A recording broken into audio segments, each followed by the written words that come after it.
Today we're going to be talking about how to use a double polar integral to find area. And in this particular problem, we've been asked to find area enclosed by one loop of the curve r equals cosine of 3 theta. As a reminder, I've written a double angle formula here, but in order to find the area enclosed by one loop, it's probably going to help us first to draw a picture of our graph or our curve. So the first thing we want to do in order to draw a picture is graph this on a Cartesian coordinate system, and then we'll transfer it to a polar coordinate system. And I've got lots of videos about how to graph a polar curve, so we'll do it kind of quickly. What we're going to do is we're going to take the value inside our trigonometric identity, in our case 3 theta, and we're going to set that equal to pi over 2. And then we're going to solve for theta by dividing both sides by 3, and we'll get pi over 6.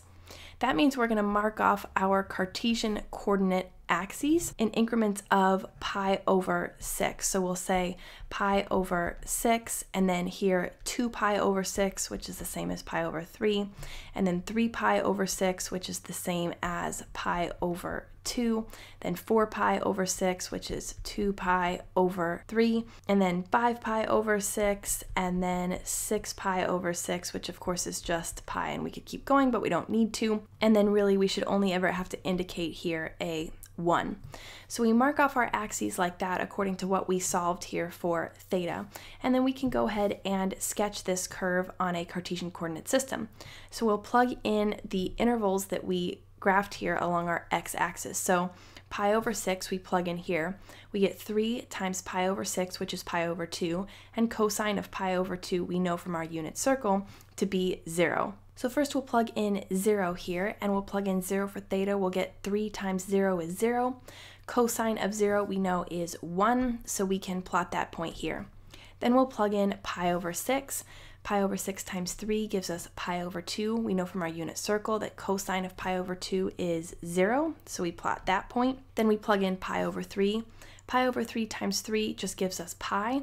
We know that cosine of pi is -1, so we come down here to -1 and plot that. And if we keep going, what we'll see is that we get points like this on our xy coordinate system. And if we connect the points, we get a picture that looks like this. Now, the interesting thing about graphing a polar curve like this along a Cartesian coordinate system, especially when we need to find area enclosed by one loop, is that each loop of our polar curve is defined by the area under or over the x-axis. And what I mean by that is that this part of the graph right here defines one loop, so that's one loop right there, and then this part of our graph here is another polar loop, so we could do that. If we extended our graph over here to the left, we would see that this area from negative pi over 6 to pi over 6 was one loop, so we can easily translate those onto our polar coordinate system. If we graph a polar coordinate system here, remember that in polar coordinates here we have the angle 0, the angle pi over 2, the angle pi, and the angle 3 pi over 2 before we get back here to 2 pi. That means that if we bisect each quadrant like this, then these angles here are pi over 4, 3 pi over 4, etc. So pi over 4, 3 pi over 4.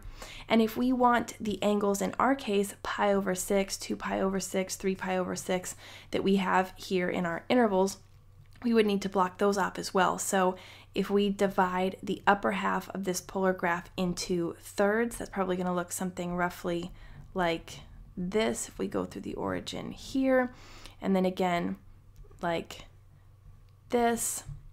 And then if we just do that on the other side of these pi over 4 here, I'll just do this one, then this is going to be roughly pi over 6, and this is going to be 2 pi over 6, or just pi over 3. So we can block off our polar coordinate system like that. Then we just translate our points. So we pretend now that this is theta and this is r here, and we say at an angle theta of 0 right here, we're out a distance of 1 from the origin on our polar coordinate system. So at the angle 0, we're out a distance of 1. We can call that something like that. Then as we approach the angle pi over 6, we come back to the origin because we're out here a distance of 0 from the origin when we get back to pi over 6. So what that means is that as we approach pi over 6 this way, we come back to 0. So we come back to 0 like this as we approach this angle pi over 6. Then as we continue on from pi over 6 to pi over 3, so from pi over 6 here to pi over 3, this distance right here, at pi over 3 we get out to a distance of -1. That means instead of moving in the direction +1 here toward this angle pi over 3, we're going to move backwards along that pi over 3 axis out in the other direction, and we're going to end up a distance of -1 away from this pi over 3 angle, which is going to be right about here. So we come out this way. And if we kept going, what we'd find is that we'd loop back here toward the origin when we get to pi over 2. We'd come out to about here at 2 pi over 3, and then come back to the origin this way, and we'd keep going and we'd form all of these loops on our polar coordinate system. So now that we have a picture of what we're doing, what we want to do is write down a double integral that describes one of these loops so that we can find area. So we'll say area is going to be equal to, remember that with a polar curve like this, we want to have two integrals. The outer integral is limits of integration in terms of theta. The inner integral is limits of integration in terms of r. Now, if we look at either graph, let's pretend that we're going to use this loop here. We're going to use this one like this, and we know that if we eventually come back, it's going to be like this. We can see that that loop is forming, right?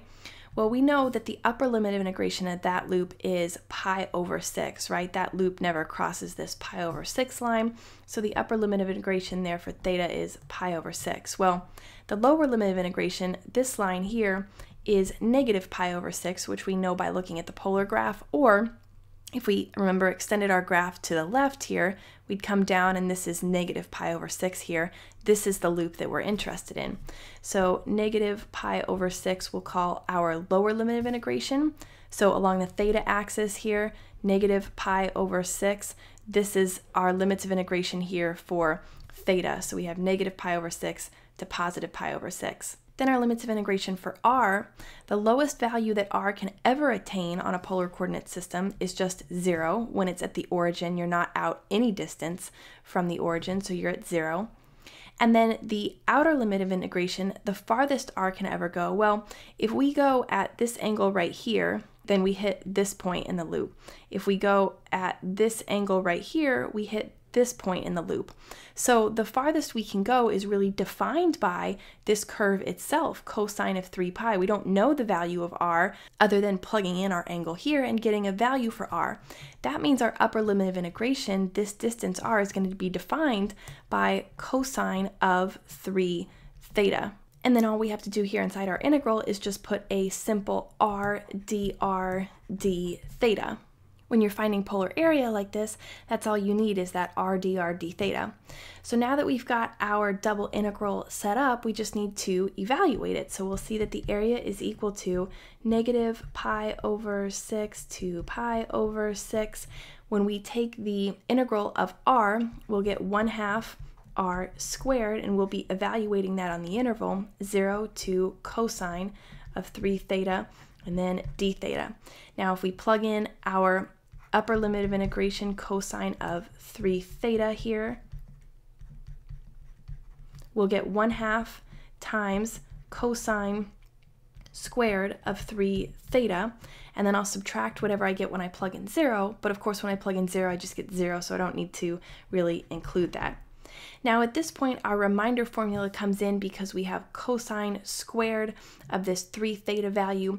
We want to get rid of the cosine squared, so we'll use this double angle formula, and we'll say area is equal to the integral from negative pi over 6 to positive pi over 6. And I'll say here, according to my formula, 1/2. Here we're making a substitution for cosine squared of 3 theta. We'll keep in mind then that x is equal to 3 theta in our case. So what we'll plug in here is 1/2, this right-hand side here, 1/2 times 1 plus cosine of 2x. So I multiply 2 by 3 theta and I get 6 theta. So cosine of 6 theta d theta. Now I can go ahead and pull this 1/4 out in front. I have 1/2 times 1/2 I'll pull 1/4 out in front of the integral and get 1/4 times the integral from negative pi over 6 to pi over 6 times 1 plus cosine of 6 theta d theta. Now it's real easy to integrate. I end up with 1/4 times the integral of 1 with respect to theta is just theta. The integral of cosine of 6 theta, I need to use chain rule, but it's still pretty simple. The integral of cosine we know is just sine, so I get plus sine of 6 theta. Remember, with chain rule, I take the integral of the outside, leaving the inside function 6 theta alone, but then I have to divide by the derivative of the inside. Well, the derivative of 6 theta is just 6, so I go ahead and divide by 6. And then I'll be evaluating this whole thing on the interval negative pi over 6 to pi over 6. So what I get here is 1/4 times pi over 6 plus 1/6 times sine of 6 times pi over 6 just gives me a simple pi. Sine of pi I know is 0, so that's actually going to go away there. And then I subtract whatever I get when I plug in negative pi over 6. So I'll get negative pi over 6 here when I plug it in for theta. When I plug it in here, negative pi over 6 times 6 is just negative pi. That's still just sine of pi, which is 0, so no need to add anything there. And what I see is I get 1/4 times pi over 6 minus a negative pi over 6 is pi over 6 plus pi over 6. So I'll get 2 pi over 6. And when I simplify, I'll get 1/4 times pi over 3. And when I multiply those together, I just get pi over 12. And that is my final answer. It's the value of the area enclosed by one loop of the function r equals cosine of 3 theta. So I hope you found that video helpful. If you did, like this video down below and subscribe to be notified of future videos.